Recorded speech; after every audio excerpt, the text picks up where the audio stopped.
الحمد لله الواحد القهار العزيز الغفار مكور الليل على النهار تذكرة لأولي القلوب والأبصار وتبصرة لذوي الألباب والاعتبار الذي أيقظ من خلقه من اصطفاه فزهدهم في هذه الدار وشغلهم بمراقبته وإدامة الأفكار ملازمة الابتعاد والادكار ووفقهم للدأب في طاعته والتأهب لذلك مع تغاير الأحوال والأطوار. أحمده أبلغ حمد وأزكاه وأشمله وأنماه. أشهد أن لا إله إلا الله البر الكريم الرؤوف الرحيم، وأشهد أن محمدا عبده ورسوله وحبيبه وخليله صلوات الله وسلامه وآل كل وسائر الصالحين. قال الله تعالى في كتابه الكريم: يا أيها الذين آمنوا لا تأكلوا الربا أضعافا مضاعفة واتقوا الله لعلكم تفلحون.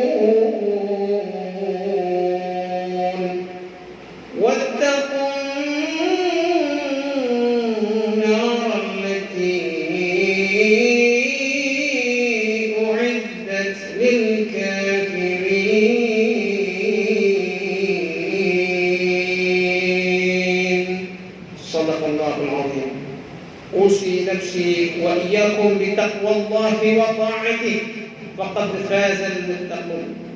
Hadirin sidang salat jamaah Jumaat Masjid Darussalam rahimakumullah. Bersama-sama pada hari yang mulia di tempat yang mulia untuk meningkatkan ketakwaan ini hanya kepada Allah Subhanahu wa taala. Takut kepada Allah. Takut kita kepada binatang, hayawan liar, hayawan buas, kita lari. Tapi takut kita kepada Allah, tidak menjauh, akan tetapi kita mendekat kepada Allah. Dengan apa cara mendekat kepada Allah? Yaitu tetap imtithalu awamirillah wajtinabu nawahihi. Sedaya upaya berusaha untuk memohon pertolongan kepada Allah supaya kita senantiasa mengikuti perintah-perintahnya dan menjauhi segala apapun yang dilarang oleh Allah Subhanahu wa taala. Hadirin ma'asyiral muslimin rahimakumullah. Tema khutbah pada hari yang mulia ini ada 4 soalan, pertanyaan, interogasi Allah kepada hambanya, bukan di dunia tetapi kelak di akhirat, di padang mahsyar, hari kiamat nanti akan ditanya kita semua. Kita semua akan wafat, kita akan mati. Allah Subhanahu wa taala berfirman: "Idza jaa ajaluhum la yastakhiruna sa'atan wa la yastaqdimun." Jika sudah sampai ajalnya, dimanapun, di bumi manapun, maka tidak sesaat pun dimundurkan atau dimajukan. Pasti Allah akan cabut nyawa itu melalui malaikatnya Munkarun wa Nakir. Persoalannya, bagi yang muda, lebih-lebih kita yang sudah sepuh, persiapan apa yang akan kita jawab kelak jika 4 pertanyaan ini akan diinterogasi kepada kita? Yang mana 4 pertanyaan ini yang mesti kita jawab tidak bisa disetting atau dihafalkan dari sekarang. Aku akan jawab A, aku akan jawab B, C, D. Tidak bisa. Tetapi jawaban ini, kalau amal itu baik dan kita dekat dengan Allah dan menggunakan apa-apa yang telah Allah amanatkan dari 4 perkara ini, walaupun hari ini tidak hafal, kelak kita mampu lisan ini berbicara dan tangan-tangan dan kaki semua akan menjadi saksi. Introspeksi kepada kita semua. Sisa-sisa umur ini Rasulullah sallallahu alaihi wasallam bersabda, "La tazulu qadama 'abdin yawm al-qiyamah hatta yus'alu 'an arba'in." Mereka kelak di hari kiamat tidak akan beranjak kaki mereka, melainkan seorang hamba itu akan ditanya dengan 4 pertanyaan. Yang pertama, an umrihi fima afna, tentang umur, dihabiskan untuk apa umur ini? Tidak cukupkah umur yang Allah berikan kepada kita semua? Bagi yang muda juga, jangan sampai tidak mempersiapkan diri. Jangan terlalu bangga karena aku masih muda, karena ajal tidak kenal muda ataupun yang tua. Begitu juga yang sepuh, sisa-sisa umur ini, kalau mungkin dulu belum bertaubat, di hari yang sepuh ini, di atas umur 40, 50 ke atas, maka gunakan umur ini sebaik-baiknya bertaubat. Kalau dulu di masa muda belum digunakan secara maksimal masa muda, umur yang panjang ini akan ditanya dulu. Aku berikan umur kesempatan, umur panjang, kau gunakan untuk apa? Digunakan untuk mencari ilmu atau malah sebaliknya? Digunakan untuk mentaati perintah Allah atau malah digunakan untuk berpoya-poya di masa muda, mabuk-mabukan, judi, dan perkara-perkara yang tidak ada manfaatnya? Maka umur akan detail ditanya oleh Allah. Umur yang telah aku berikan kepada kalian dulu di dunia digunakan untuk apa? Tenaga yang kuat digunakan untuk menolong agama Allah atau malah tidak berbuat apa? Itu soalan yang pertama. Interogasi yang kedua, wa an jasadihi fima ablah. Jasad digunakan untuk apa badan ini?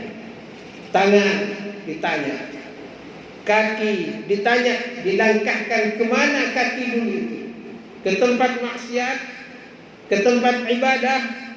Tangan ini digunakan untuk menolong orang atau malah sebaliknya untuk memukul orang, menganiaya orang. Na'udzubillah min dzalik. Tangan akan ditanya,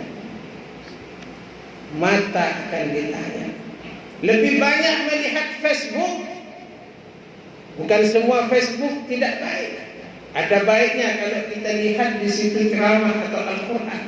Tapi melihat sesuatu YouTube, Facebook, Instagram yang di situ banyak maksiat, mata yang aku berikan kepada kalian semua di dunia bisa melihat dengan terang keindahan-keindahan ciptaan Allah. Apakah digunakan untuk bermaksiat? Apakah lebih banyak membaca Al-Quran?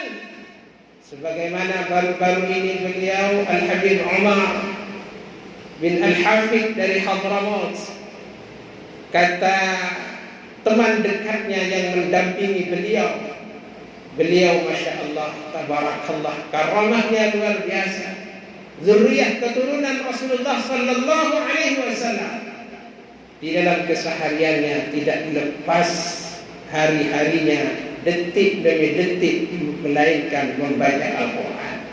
Sehingga di atas pesawat beliau tidur, bangun dari tidurnya, Ainal Quran, Ainal Quran. Quran tidak lepas dari Quran. Fa insyaallah, kalau mata sudah digunakan sedemikian rupa, tangan digunakan untuk menolong Allah, menolong sesama, insyaallah kita mampu menjawabnya dengan pertolongan Allah. Lidah akan ditanya. Lidah apakah digunakan untuk mengadu domba, atau untuk rasa-rasa, atau berfitnah, atau yang paling baik digunakan untuk membaca Al-Quran. Masya Allah, muazzin menggunakan lidahnya dengan memanggil orang-orang untuk salat.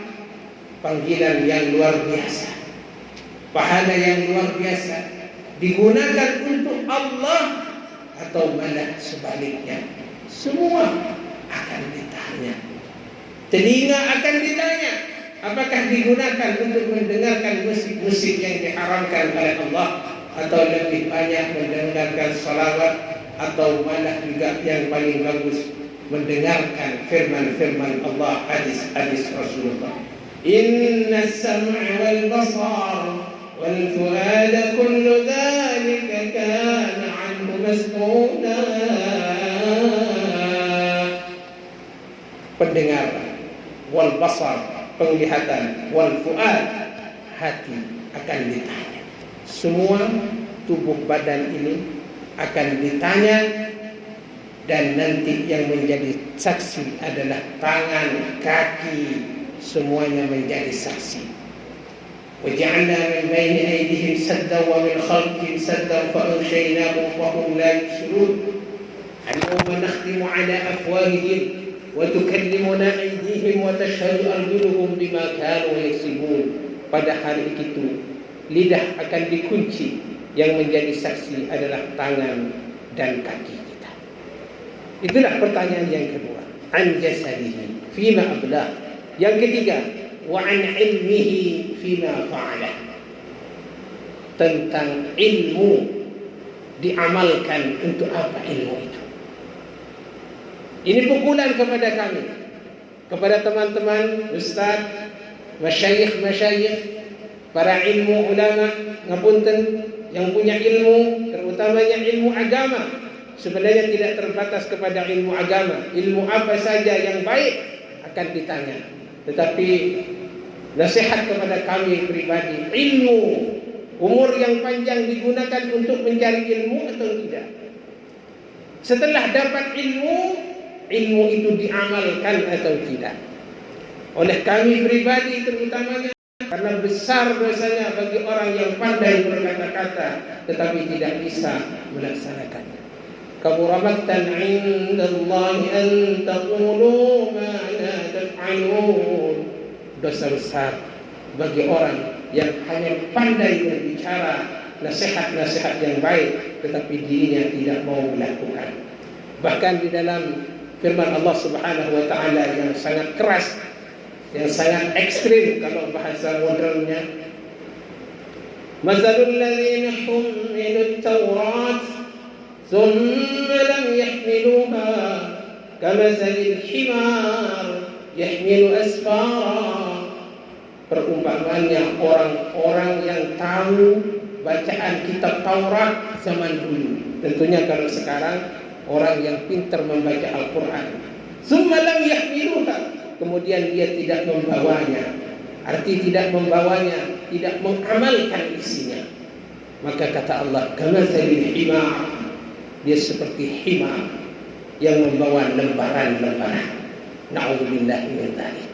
Hati-hati orang yang berilmu, setelah dapat ilmu, amalkan ilmu, dan tentunya sebar luaskan, sampaikan ilmu.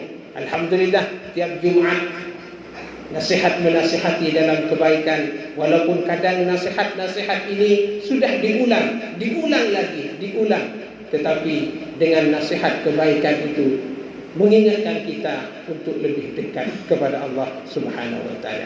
Ilmu diamalkan atau tidak, sudah disebarkan atau tidak, akan ditanya ilmu itu. Yang terakhir, wa an malihi min aina iktasabahu wa fima anfaqahu. Harta yang kamu kumpulkan dulu itu di dunia, dari mana sumbernya? Setelah ditanya sumbernya, diarahkan kemana? Kau belanjakan untuk apa? Dua pertanyaan ini, terutama tentang harta. Karena sebahagian dapat harta yang halal, tapi tidak digunakan untuk menolong agama Allah. tidak bersedekah, tidak berzakat, tidak berinfak, tidak menolong sesama, tidak menyumbang ke masjid, tidak memberi kepada kedua orang tua, harta akan ditanya, dari mana kamu dapatkan dulu harta? Sebahagian pada zaman moden ini sudah tidak menghiraukan mana itu halal, mana itu haram. Yang penting dapat harta banyak.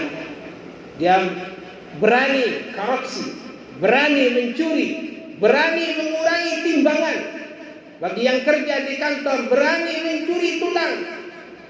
Apa mencuri tulang? Bahasa Malaysia, mencuri tulang, satu istilah. Waktu kerja jam 8 sampai jam 5 misalnya sore, tapi datang jam 9, pulang jam 3. Itu namanya mencuri waktu dan mencuri tulang. Tidak boleh. Harus on time. Jangan kalah dengan orang-orang non-muslim. Orang non-muslim tepat waktu, tidak mau mencuri waktu. Benar-benar karena Islam sebenarnya sudah mengajarkan salat 5 waktu, tepat 5 waktu, zuhur, asar, maghrib. Allah dan Rasulnya mengajarkan satu kedisiplinan on time, tepat waktu, supaya kita baik dengan Allah, baik dengan manusia, ataupun di kantor, di mana saja kita tepat waktu. Itulah sebenarnya ajaran Allah dan Rasulnya. Akan ditanya harta ini dari mana, dapat mencuri atau tidak, dari korupsi atau tidak, dari hasil mengurangi timbangan atau tidak. Hati-hati yang berjualan, sama ada jualan apa saja, jualan buah-buahan, jualan yang jual beras misalnya, jual anggur, jual jeruk, jual apa saja yang ada kaitannya dengan timbangan. Jangan sampai menjadi orang mutaffif. Mutaffif itu siapa? Wailul lil mutaffifin. Celaka bagi orang yang mutaffif, yaitu orang yang mengurangi timbangannya. Hadirin rahimakumullah. 4 pertanyaan ini akan ditanya pada Allah. Persiapan apa untuk menjawab ini? Tidak lain dan tidak bukan, kita ikuti perintah Allah, jauhi larangan Allah. Fa insyaallah kita akan mampu menjawab soalan-soalan ini. Jika kita tidak menjauhi perintah Allah dan kita masih khianat, masih melakukan kecurangan-kecurangan itu, jangan harap kita mampu menjawab pertanyaan-pertanyaan ini. Mudah-mudahan kita semua mendapatkan rahmat, ridha dari Allah Subhanahu wa taala, mendapat syafaat Rasulullah sallallahu alaihi wasallam. Aqulu qawli hadza wa astaghfirullah al-azim li wa lakum wa li sa'iril muslimin wal muslimat wal mu'minina wal mu'minat fastaghfiruhu innahu huwal ghafurur rahim.